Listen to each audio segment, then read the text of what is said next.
For too long on this podcast, we focused on just the sales side of growing a cybersecurity company and ignored our friends on the marketing side. So I decided no more. In the spirit of togetherness and shared goals and kumbaya, we're going to get some cybersecurity marketing experts on here and work together as we should be doing in every company. And there's no better place to start than the Cybersecurity Marketing Society itself and their founder and CEO, Gianna Whitver. Stay tuned to learn what the good people inside the society are discussing, working on, and transforming. This is a good episode, and it's a lot of fun too. Welcome to the Cybersecurity Go-to-Market podcast, where we tackle the question, how can cybersecurity companies grow sales faster?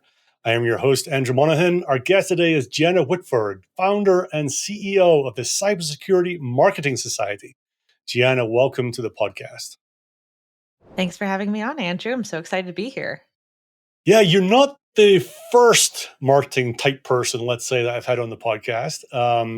We've had a couple before, but you are the first practitioner. Like you've worked at cybersecurity companies, and you're obviously a key, important person in the world of cybersecurity marketing, given that you run the society. Now, how many members do you have in the society right now? Wow. First off, a key important person. Thank you so much. Very flattered. Have not been called important before, and I like it. So I hope people listening start calling me that. And we have about 2,900 members, all in-house, full-time marketers at security products and services companies, and about 800 companies represented around the globe in our membership. So, and you're very inclusive of a bunch of people, except for salespeople, it sounds like. Well, we love salespeople, but the society was founded on the idea that marketers needed a community, and we've kept it that way since then. Although, who knows about the future? And of course, we have we do have other we have opportunities for sales folks to engage if they want. We have a conference in December, and anyone who's in sales who wants to come hang out with a bunch of marketers, which is of course the most favorite thing that y'all like, feel free to come in December. Very good. And what happens inside the society? What's the secret things that we're looking in from the outside, wishing that we were part of? Collaboration, co-marketing, mentorship, helping hands.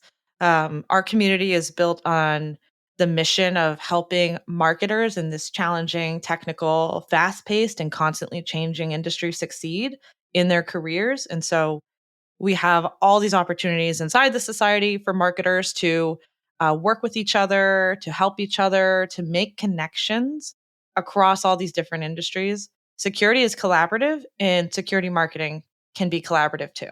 So, Gianna, you have a great deal of experience in marketing and tech, and specifically in cyber, right? You were at Bandura Cyber for a little bit and Vatira as well, and then you moved on to do the society. What we thought for the audience today we would do is tap into, I guess, your more recent experiences with the society, right? You know, what's going on inside that black box that salespeople are not allowed to get into. And see if I want to say we love salespeople, by the way. Let me interrupt and say that. We love salespeople, okay? Like, even though it's a black box. Marketing people always say that, and they say something very different when they're amongst themselves. Uh, so let's pick out some things to talk about, right? So we got three topics that you were thinking about. What are we talking about inside the society that's relevant for sales? So we're not talking about, I don't know, conversion rates on a 3-step email campaign, right? We're going to talk about some of the topics which are relevant for salespeople. Oh, absolutely. And I do want to say that the society's opinion and approach is that sales is the engine of revenue for, marketing and sales are friends, just like marketing and security are friends. So, everything we do as marketing should be to drive sales for the business in some end way. So things that are hot right now, because we're recording in March of 2024, which is like 1 month away from RSA. Some of the hot topics that are relevant to salespeople, I think, there's these three things I've identified. So RSA conference, of course, because we're sending all of our teams there. There's going to be a big trade show booth. There's going to be parties. There's going to be customers. There's going to be analysts. There's going to be media. There's going to be all of this happening at the Super Bowl of security, and how to do it effectively, efficiently, and make it so that when we send our teams out there that they come back with deals and opportunities is top of mind. Other things is quality of intent data. Intent data is so all of you in sales and security know that that security is very competitive, and usually venture backed at a lot of companies. So there is some budget potentially for like tools and things that can put you ahead of the game. So there's a lot of talk about intent, the future of intent data. Is it working? Right? Because when you set up an intent data platform and you are aligned with your sales team, right? We're like, okay, we're going to have this thing where it tells us that these types of accounts are searching for tools that are similar to ours. And therefore, we can all prioritize better and try to be more like efficient and intentful with what we're doing to get customers. There's a lot of talk internally about, does that work? Is it working? Is it bullshit? Is it not? So that is absolutely something that marketers in the industry are talking about, behind these closed doors, about like, hey, I bought this. What do you see? I bought this. What do you see? Is it working? Is it driving pipeline? Oh, they want me to pay more. Like, that's some of the conversations we're having. And then also a big topic because of the economy and where we are in this stage, and in the big kerfluffle of layoffs and budget reduction and all of that, is brand and how brand is being left behind. And of course, you might be like, well, that's like way far up in the funnel. That doesn't have anything to do with sales. Brand drives demand, and brand builds trust. So if you are like, we literally just had a conversation about this yesterday. Trust opens doors. Trust and trust in your brand and being a trusted company helps people come to you and also know you. It's so much easier for anyone to say, I work at Palo Alto Networks, than like, I work at little baby company that no one's ever heard of, that's doing something that might go under in 2 years, right? So trust and brand building is a huge topic always in this society, and especially now, given that budgets have been cut. So we have less money for brand. It might be, quote unquote, fluffy marketing stuff, right? Billboards, and how does the logo look? And like, does it make you feel something, right? But actually, it's a really important engine and lever for down the funnel activities. Well, let's talk about those in turn then. Sure, because I've got I some talked for a thoughts on each while. one. I've got some thoughts on each one. So let me tee up Yeah. the first one. So RSA, I love the way you said that. The Super Bowl of our world, right? 2 other people have said it before me. I copied them. It's to some people it's the biggest reunion you can go to. To others, it's a great venue to find new opportunities. Let me kind of paint what I think might be bad behavior or a missed opportunity, right? And that's the company that says, okay, I'm going to get my booth, my whatever it is, 10 by 10, or maybe go smaller and want to get one of these 6 by 4s or whatever it might be. They spend who knows how much money. Maybe you can tell me how much people spend to get these booths. And then everyone just stands there in the booth and they kind of wait for everything to come to them. And you kind of walk past and you see, 10 people in the booth. They're all got the vendor's shirt on, and Yeah. no one's talking to them, and they're not talking to anyone else, themselves. They're eating a sandwich. Yes, and they're waiting for things to come to them. So how do we not do that then, Gianna? What's Oh the my much better gosh. way to approach this? So this is so I am very militant about booth and booth look and booth activity. So I will tell you this: for 4 summers, I worked as a traveling flower saleswoman. So we would load up a truck with flowers, like a refrigerated box truck, like a decent sized truck, and they gave the keys to these young folks in college who've never driven a truck. And we would drive up and down the East Coast and all over the country, putting up tables and then putting out flowers in these heavy, like water filled buckets. We would bring like hundreds of flowers to these events and we'd sell them at colleges um, for commencement ceremonies, basically. And I loved this job. I loved it a lot. And the main thing I took away from that job is you must look every single person in the eye walking past you and engage them, regardless of what they look like, regardless of anything. There was a phrase we use, always be holding. You always had to hold a flower up. Your arm would be hurting like crazy at the end of the day. Always had to be holding the product up. This was a physical product. It wasn't a SaaS security solution, but always had to be smiling, friendly, engaging people. Occasionally I get on a table and do carnival barking. Like that influenced, because I was one of the best salespeople there. Again, flowers, not security solutions. But that influenced my everything, every trade show activity I've ever done since then. If you're at the booth, you got to be like someone that someone wants to talk to. You got to be smiling. You got to be friendly, welcoming. You got to talk to people. You got to be like, hey there. Like, people who don't want to engage won't engage, but there are lots of people who are curiously walking by and are willing to talk. Is there some sort of engagement thing at your booth that gets people in a line to your booth where you can give the pitch to every single person? You have to be like awake, alive, welcoming. And you have to go out there also for security and stuff, right? I don't have my salespeople always at the booth. You should also be at the conference meeting people as well. I don't know, Andrew, what's your thoughts? I'm ranting and raving. I feel Let me like I'm ask like you. Let me talking ask too you a much here. higher level question. So sometimes Sure. on the podcast, I've got a made up company called Cyber Donut. All Oh, right, I love that. Cyber Donut Great is brand. a company with I think we say Series A or seed.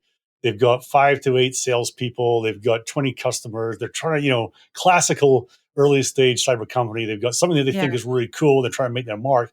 Should they even have a booth at RSA? depends. They could do early stage expo. Early stage booth actually gets a decent amount of traffic. I would say there are definitely folks at RSA who are walking around looking for future investments. I'll also say RSA is also a VC show. Like this is a place to go meet investors as well. There is media opportunities at RSA, and the early stage expo booth is not that expensive. So I can't remember off the top of my head because it's been a while since I've done early stage, but it's cheaper than the regular booth size. And then what you are is that you do have a presence at RSA. The other and I got it. You didn't say how many marketers work at Cyber Donut, by the way, Andrew. How many marketers work there? There's two. There's a leader, and then there's someone who takes a lot of the slack and does all the hard work. Okay, so there's like a product marketer and a demand gen person, maybe, or a VP of Yeah. marketing and like an ops person. Okay, Yes. cool. So the other so it's hard to say. So I don't want that to be like Gianna says all Series A Cyber Donut companies should go and have a booth at RSA. I'm just saying that the actually at these huge conferences, I think the early stage stuff can be more valuable than the later stage. Like Yeah. they could be more valuable for early stage companies than later stage companies, depending on how you do it. A Yeah. lot of factors involved. The other thing you could do is attend and just walk around. You can, as a marketer, join the Cybersecurity Marketing Society and find a co-marketing party opportunity. You could have a party with someone else and just split the cost there, Yeah. and then get like a bunch of people in a room together, and you're in there with them, with them and with your co-partner. You could So also get you could have a suite, right? And share the cost of a yeah, suite within our two or get three a cost of a companies. suite. Have your VCs and have your investors introduce you to people. Right. Go and hit up the media while you're there. There's less and less media every year at these big conferences, but they're still there. You'll have an opportunity if your founder or your head of product is trying to court the analysts. The analysts are there. There's a lot. People shit talk RSA conference for a lot of reasons, both valid and invalid. And there is ways to make it work Yeah. at various sizes, stages, and budgets. Trying to think. So I went to the early stage expo the last couple of years, and you're dead right. I saw that it was off in a different room. I was like, this is going to be a disaster, right? Who's going to go up there, right?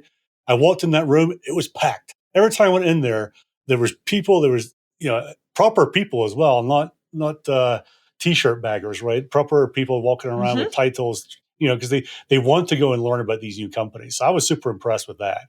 And in talking to some of the founders that were there, they were like, yeah, this is actually good use of their time, the money they spent, the whole thing. And where I've had more successful shows is where we've put a lot of effort into booking meetings ahead of time and having Yes. some sort of access to a meeting space, a suite, or something.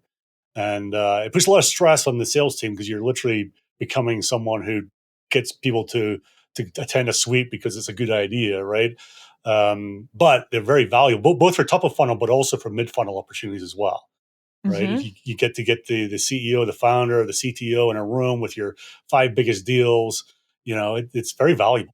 Exactly. Your customers are there. People forget your existing customers are there. Like mid funnel, like you said, stuff that's still in the pipeline that's progressing, you get to meet face to face. When did we get to do that? All of our customers are across the country, like across the world.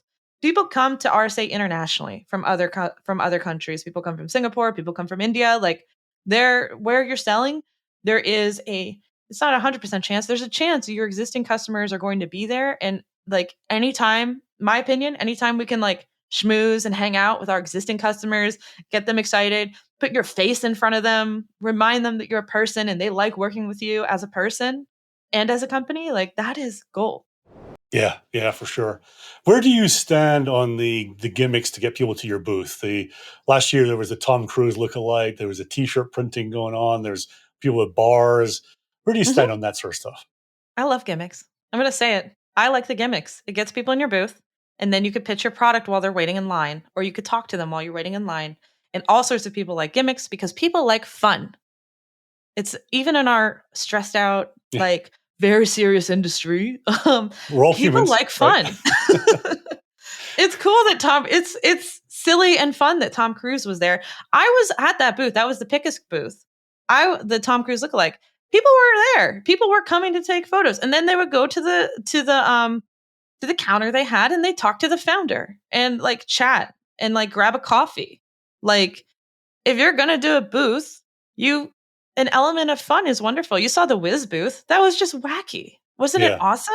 It was so yeah. weird. It was like, oh, we're in like okay, we're in like what was it? It was oh geez. You know the movie. It's not Alice in Wonderland. The one with the red shoes clicking together. I I don't want to know. go home. I want to go home. Ah, You're taking me back everyone to a not. time in my life I've forgotten about. Yeah, Kansas. Oh, Wizard of Oz. Thank you. Oh my gosh. Yeah, that was so fun. It was just Yeah, like they had like a magician. It was, of course, there's some people who are going to be like, "Arr," like all these boots are like just this is like a freak show, but a lot of people like it. well, that's the thing, right? So, it is polarizing, Hmm. and it makes you an easy target for those that are grumpy about stuff like that. I get that, right? But what would you Sure. prefer? Would you prefer to be standing there in your little, small little booth and just hoping people come to you because you got some brochures, or you got a nice screen with a demo on it, or you have some way to drag people in? Some people might get put off by it, right? You have to be okay with that, but at Hmm. least you get people to talk to and engage with, I guess, right? Exactly. Invite, you have some sort of experience that people can that is unique and different. And it's like, huh, that was neat. So of course that like, people say, oh, the CISOs aren't walking around RSA like trade show booths. Okay, one, that's not true. Two, maybe less CISOs are, sure. But there's also the rest of the buying team.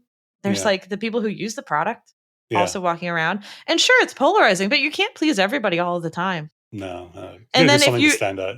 exactly, and if you feel your customers do not like it, then like you said, don't have a booth. Just come and like rent an airplane or a helicopter ride and invite customers that way. What's the best thing you've seen? What's the thing that you've loved? You looked at, go, God, those guys were bold. They went something and did a helicopter ride, or I don't know what. Right? What have you seen that you've loved Oh, in recently? all of my years at RSA. RSA conference, sorry. Um, because RSA is a security company. um, I already talked about it, but the Wiz booth stands out. I think the Sentinel One Tree stands out. From a small perspective, from, like, a smaller company perspective, I love the Halcyon. I hope I'm pronouncing them right, the Halcyon booth. It just makes you feel like you're stepping It's the into a orange kind of surf. glow thing they had, right? Yeah, it just Yeah, makes you feel like you're stepping into a surf club on the beach. right. Um, Mark Bliss, I don't remember what company he was at. I think it was Mark Bliss. He was doing, he did 1 year just, like, Hawaiian themed. Like and then they gave away ridiculous prizes. They gave Hmm. away, like, humongous blow up surfboards and, like, humongous blow up pool toys, so they're easy to pack in your suitcase, but then you come home with this, like, pool toy that's probably worth, like, $200, like, this insane, ridiculous thing. There's been a lot of great. at RSA over the There years? was one. I'm going to contradict myself a little bit because I remember what this company did last year, but I don't remember the name of the company, so I don't know if this means it doesn't work. But they did something really interesting. They had a pretty big booth, Okay. and they had one wall of the outside of their booth, and it was like a wall of heroes, and it was all their customers, and Oh, I it was love that. photos of people, not just logos. It wasn't a NASCAR slide on a wall, right? It was actual people. Here's the VP of security architecture or whatever, and some quote, and here's the and there are pictures on there. I thought that is cool, right? Make them the hero of the story, right? And then maybe direct people to it, and people kind of, as I did, I stopped and started reading about all these people, what they were saying. That's wonderful. So you and I don't remember exactly, but their customers remember. The people on the wall will remember, and the friends of those people will remember because they probably went by and took a photo and said, "Oh my gosh, you're on the side of the booth here." Like, "Hey, I was walking past and I recognized you on the X brand booth, right?" And what a nice gesture also I by think the so, company. and I think it was the same company where the show they put on the pitch or the speech they put on every hour, right? The 5 minute whatever was Mhm. always done by a customer, not by their SE or their rep or their CTO or founder. It was all done by a customer. I thought So that fabulous. right there, and they had a big crowd, right? Because it's it's a It's little bit real life different. stuff. Yeah, it's like, "Hey, I am using this product to solve this problem," or "This problem matters to me," or "Here's my thought." I don't know what the talks were about, but I assume they're tangentially related to the product. Yeah. They were. Mhm. Um, well, that's RSA. I love RSA. It's a lot of fun, tiring, Mhm. but fun. Let's go to number two, intent data. Let me. This is maybe where you were going with this. My first inkling of intent data was a number of years ago. I was at a super early stage startup, and we bought, I don't know which service it was, and I got a note through from the marketing team saying Wells Fargo is interested in our stuff because the intent data thing triggered this, and this. We should go target Wells Fargo. And I said, well, there's 10,000 people in IT in Wells Fargo. Mhm. Where do you suggest I start? Right. And Yeah. that's where the conversation ended. Right. So I had something that said, well, I know probably of 10,000 people, someone was looking at it. I don't doubt that, but I need more than that. Right. Is there something more I can go with? So is that an Right. unfair characterization of intent data? My kind of grizzled salesperson's view of it? Or where are the state of intent data these days? So I'm not invested in any intent data solution, and I've used quite so I have, like, no sort of, like, "Yeah, intent data," or, like, "Boo, intent data," this provider or that provider. I have purchased a bunch of different solutions for the companies that I have worked at, all the way from, like, the account level, and some things just come with, like, a Zoom info package, right? Like Web Insights. You can say, "Oh, we expect that Wells Fargo is on the website," and it's like, "Okay, who?" There is, like you said, a million people who work at Wells Fargo, and, like, a bunch of them are in IT and security. Banks have the biggest security teams. Who the heck was on this site and why, and what do they do, and were they, are they relevant? So there's varying levels of intent data solutions. When I early on in the game, when I purchased my first one, I had one that gave you the location of where of where the search was coming from, and of course, that's not perfect, but it was always cool to see, even because you can use this, you can check this against your existing customer traffic, right? You can check that, the intent provider said that, someone from Wells Fargo went to your website and was on your pricing page in Indianapolis, and then you could look at your HubSpot and you could say, "Oh, okay, Joe Schmo, who's the IT director at Wells Fargo and lives in Indianapolis, visited our pricing page." There's ways to kind of, it's not foolproof. There's ways to do a little checking of like, "Oh, okay," and it involves a lot of work and like So should digging. marketing package that up then and say we did the groundwork, the next bit. Here's what we found. Here's the possible 15 people it could be. Or do you want to hand that to sales and say, look, you got to run with this and figure this out yourselves? Before purchasing any intent solution, you guys should have that figured out before. This is not like marketing purchases something and then shoves it onto sales and says, "Look at this," That's one, I think that actually that's one of my biggest mistakes.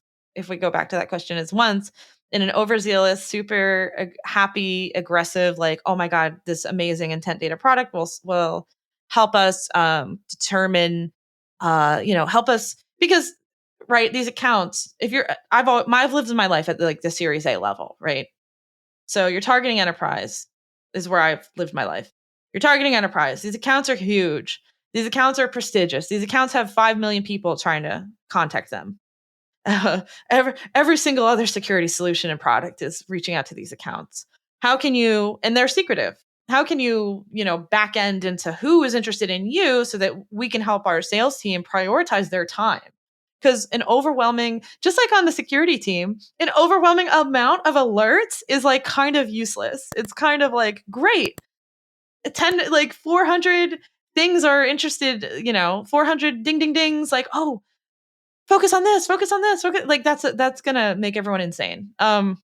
And be not effective and not targeted, right? So I have made the mistake of purchasing an intent solution, thinking it's really cool, and not being super aligned with sales. And then when the alerts come in, they're like, "What do I do with this?" And I'm like, "Can you reach out? Can you try and target? Here's some material. Like, we're gonna run ads." But it's not aligned, so we don't have a plan in advance. The point that I'm trying to get to here is you have to have your plan in advance, right, Andrew? It'll be different for different companies. It might be like we have an awesome SDR team and they're going to be super aggressive, or it might be like, oh, let's plan an event around that, and then can you guys invite prospects to the event, and we'll have it themed around this thing. We think these customers might be more open to accepting this invite because we see that they're on our website, and we maybe know directionally where they live, so we think it's these 10 people, and it's also up to like how much rev ops you have also, because there's a lot of like manual shit involved in all of this. And when you So look inside the society, is the general feeling just still big optimism about intent data? Is it like, oh, we've been hit so hard or dinged so hard about this a few times, we're not so sure about it anymore? Where's the general optimistic, feeling? Okay. because it's one of the few ways that we can be able to understand web traffic at a better level. It helps us make better decisions. It helps marketing potentially make more targeted, campaigns and things, right? Like, oh, like these companies helps us be better at our ABM strategy if we're going after key accounts with our sales teams, if we're doing that together. So I think it's in a trust but verify phase, sort of like intent data is cool if you can get it. That's awesome. It's not going to solve all of your problems. Right. So one Mhm. more data point then to say, Mhm. yeah, this should be prioritized. This company, let's do some ABM against this company, Mhm. because we've had some pings on the intent Yeah. side, right? I mean, like it is gold to see like X company visited your pricing page or something. Like how amazing is that to run that as a signal into your system? If someone's on your pricing page, that means they most likely are looking to purchase or exploring options. So it definitely can give you an advantage if it's set up right, and if you believe in it, and if you trust it, it can give you an advantage of where even potential future RFPs, future things might be coming down the line. Yeah, that's great. Yeah, I think it's so much promise there, and it seemed like, I mean, my story was from probably, I don't know, 6, 7 years ago, so nascent of intent data in those days. I'm sure it's matured a lot, Yeah. but yeah, a lot of promise when done well. It's very expensive too. The Is providers it? are very expensive. Yeah. So there's a lot of like, okay, and just like any tech tool you buy, there's a lot of promise in it, and then it's on you to figure out if it's worth it. I love your analogy of alerts, though. Right? It is the classic, good news is we're getting all these alerts. Bad news is now you have to figure out which ones to go after and how Yeah. to triage them and who to assign them Yeah. to and What's a things like that. level one? What's like an hot? It's easy at a trade show. It's like the person who wants to book the next meeting, but then all this digital stuff, it's hard to. It's part of the whole structure and process. And what marketing should be doing is like helping both drive that stuff in, and then also determining like what's hot. Okay, we believe because of these signals, this is like a really good opportunity, like a more than X% chance of someone like replying to you if you actually reach out. Jenna, let's learn a bit more about you personally. I've got a list of 35 questions here. I want you to pick three numbers to be more than 35, and I'll read out the corresponding questions for you. Cool. I choose 1, 2, 3, 4, 5. No, I'm just kidding. How about 13? 7, and 29. Okay, first one is, how did you first make money as a kid? I didn't make money as a kid. We didn't have allowance, and I didn't have a side hustle job. I think if you can count 14 as a kid, though, which I think actually looking back, 14 is quite young. That was when I got my first job at McDonald's. It was the summer of 8th grade, and I went to go work at the local McDonald's, and that's when I started making money. They were employing 14-year-olds at McDonald's in those days? I don't think they do that anymore, do they? No, they don't. It was in New Jersey, and shortly after they raised it, I think, to 15 minimum. But I was in early. I got in. I was grandfathered in as a 14-year-old. So that's great. The second one was, what number did you pick? 17, I think it was. 7? 7, that's right, 7. All right, most embarrassing moment in your marketing career. I've done all the traditional embarrassing things, such as send the email out to people with, the blanks in it. I've done the flub what the product does at the trade show booth. I've done that. But my most embarrassing moment was when my boss was talking to someone, and he assumed that I had done something, a task that I needed to do, and I had not. And the person he was talking to was like, "This isn't done," and he got mad at them. And it was a third party. It was not internal to the company. And so I had to tell him, no, I didn't do that yet. And I'm planning to, but I didn't. So it made him look dumb or bad. And that was I hated that. That was one of my worst moments. Did you step in and say, stop, don't blame them, blame me? Or do you let them go a little bit and then I was not on the call, so I could not say anything. So after the fact, he was like, I told them you did it. And I was like, I did not. Sorry, Todd. Never put your boss in a bad position like that, right? No, I don't want that to do that. Was he someone that would go off on the third party then? Is that what happened? Or was no, he he's not. He's a wonderful, wonderful person. It was just not, it was my fault, and it was not a good look for me or for him or for us. And that was my most embarrassing moment. And the last one you had, here's the question. What is the story behind you getting into your first job in cybersecurity? This one is a little weird, and it makes me think that at my heart, I'm a salesperson too. So I'm glad to be on this easy podcast. Now. Don't be claiming things that So, like 6-7 years ago, I was working for South by Southwest Pitch, identifying interesting startups to invite to come pitch at their big conference in Austin. I was doing that on the side. They had a security category, and I had always loved cyber, like as a layperson, as much as a layperson could. I was always like, ooh, a strong password. How cool, stuff like that.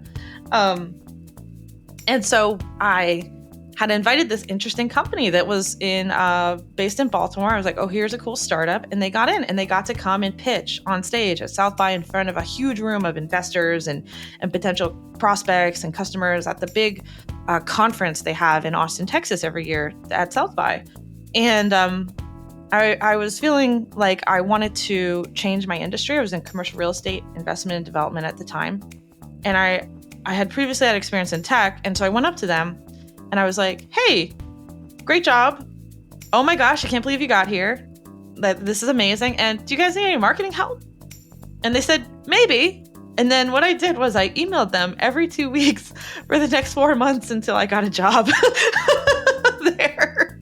That's how I got into cyber. That is some persistence. And when I did eventually leave the company, that was in the email that my boss sent to everybody at the company announcing that I was leaving. So it was like, that's one of my proudest moments, I think. And just like everyone, just like most people, I almost tripped and fell into cybersecurity.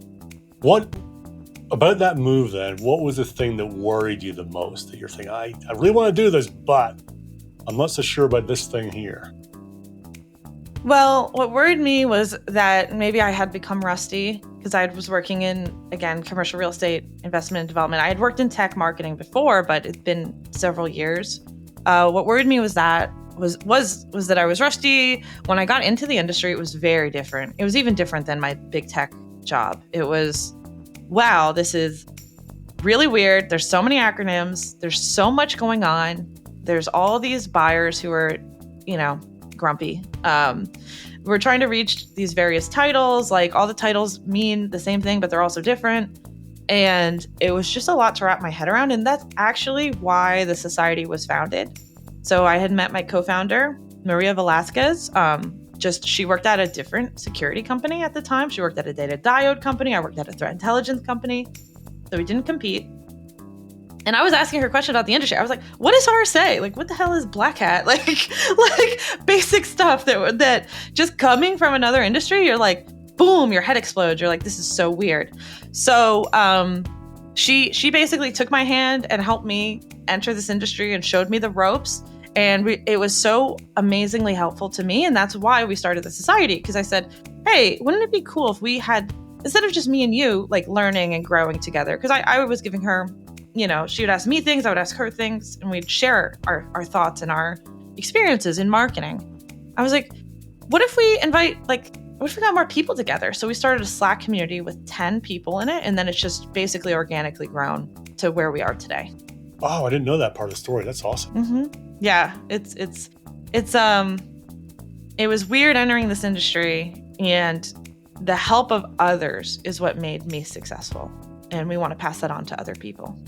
And you mentioned Maria, she's your co-host as well on your podcast.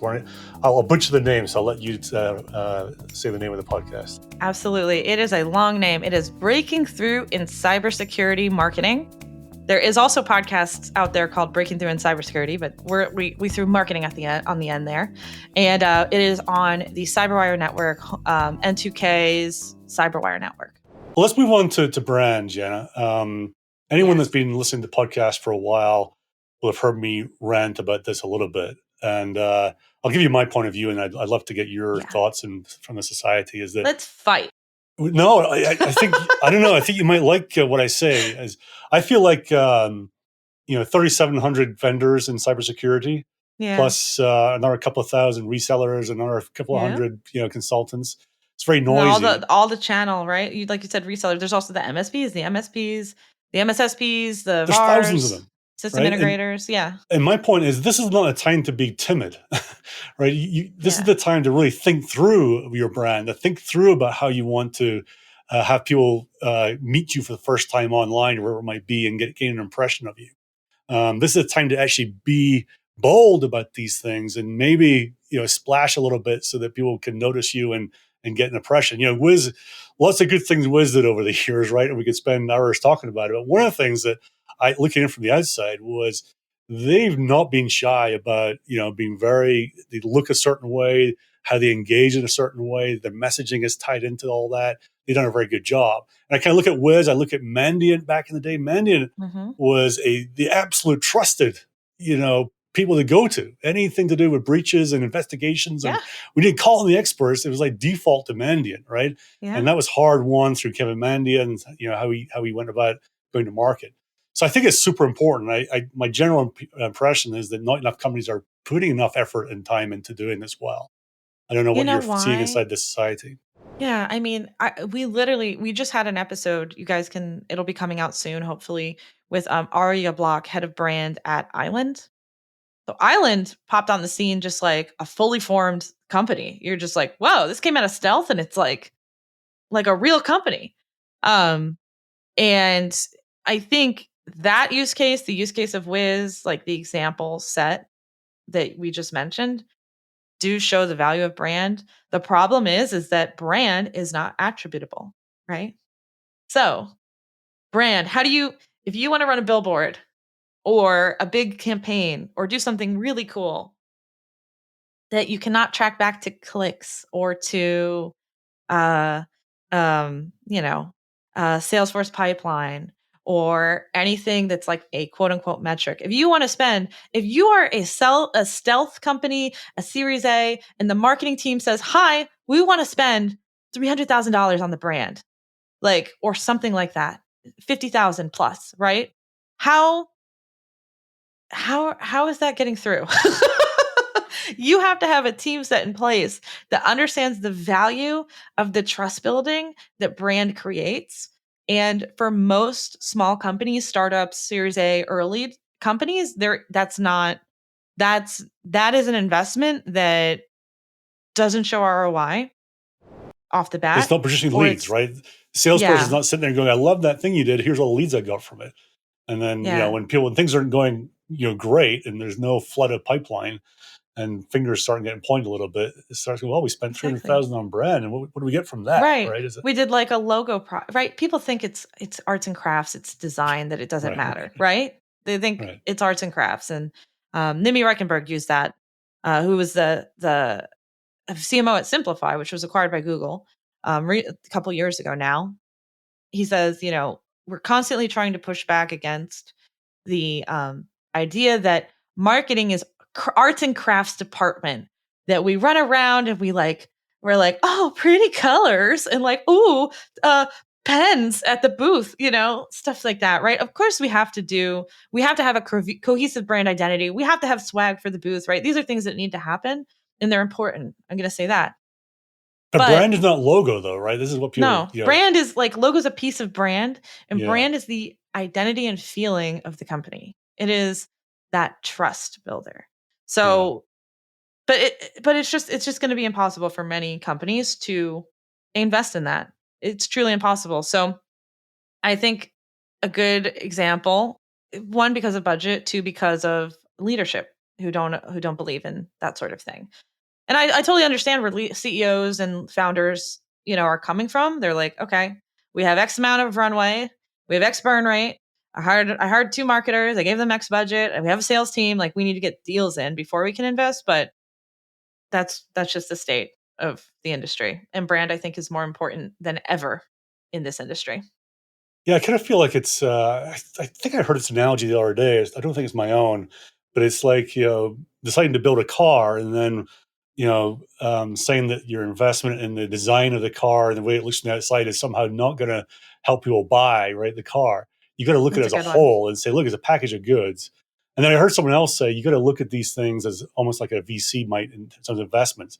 We're going to put some dollars behind 10 programs, and I can't sit there and go, well, program 9 delivered 832 MQLs that turned into this much pipeline, right? You got to look at it as a package of goods that you're putting out there to Hmm. try and get some attention there. Yeah, it powers your demand. Brand really does power demand. We had a Tom Wentworth, CMO at Recorded Future, be the keynote at our Cyber Marketing conference last year, and that was a message we were trying to flow throughout the conference, which is, don't forget about brand, because brand is the first thing that's cut. Like, we're okay, budget's cut. Are we going to cut like all these lead gen programs? No, we're going to cut the brand stuff, So I and it's love that a tough. CEO of a cybersecurity company was out there speaking, getting some attention, making a splash. Do we see enough of that, do you think, out there? CEOs. So Tom was the CMO, but the for CEOs, I love a good forward facing CEO. Marketers. So here's the thing: when evaluating like new companies, how splashy can your CEO be is actually important. Is actually something I consider in my efforts. Like, are they a public speaker?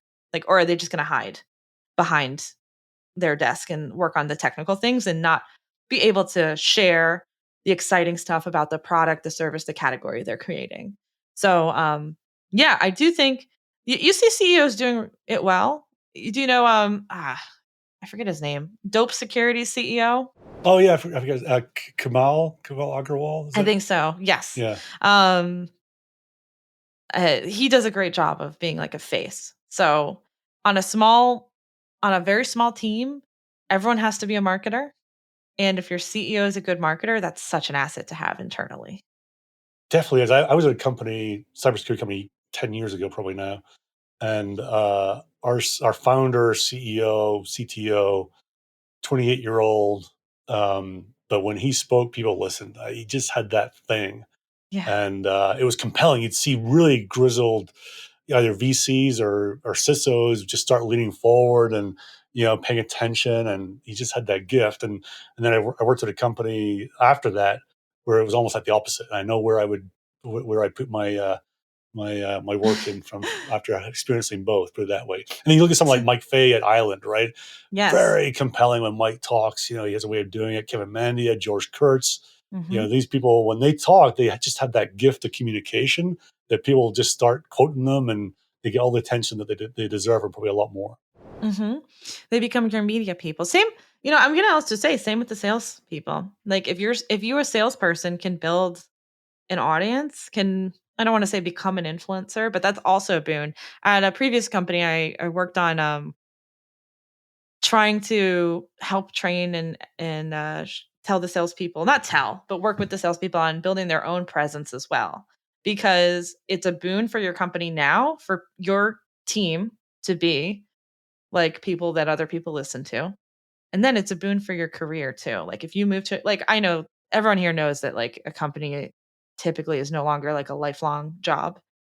So it's good for the company in the present moment to have people who are forward facing if possible. Not everybody has to be, but like if you can be forward facing, be like someone who speaks publicly, someone who can talk to media, someone who can command a presence, all of that. That's a boon for the company now. And then I would always say it's also good for your career because you will become known, and then you could take that skill elsewhere, and do the same thing. And are people inside the society talking about that individual person building their brand and how it ties into the company brand? Yes. Is that a topic?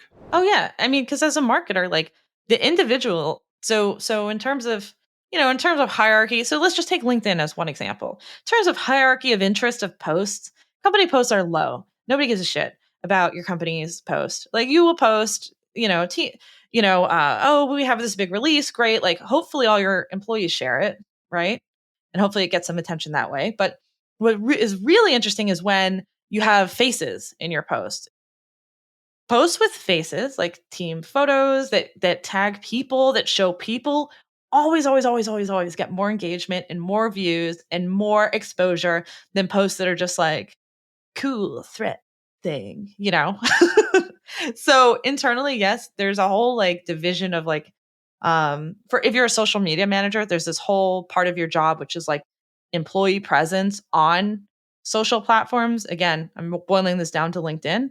Um and that is something that we as marketers always think about.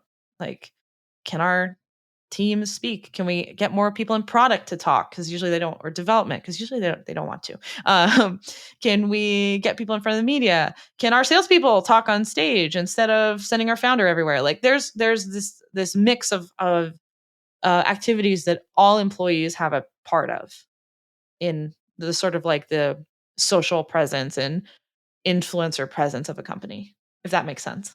Yeah, that's fascinating. I was talking to a friend last week, and he was at an event, and the someone from Wiz was going to speak at the event, Mhm. and Dan looked at the list of speakers, and the guy's his name was whatever, but his title was like enterprise account manager, and he's Wow. like, "Oh my god, they have a sales rep. This is like a CIO CISO event. You have a sales rep. Oh, this is going to be a disaster." But the guy was awesome. And that said, he had the right tone. He's obviously been trained and how to go about doing that as a Mhm. seller.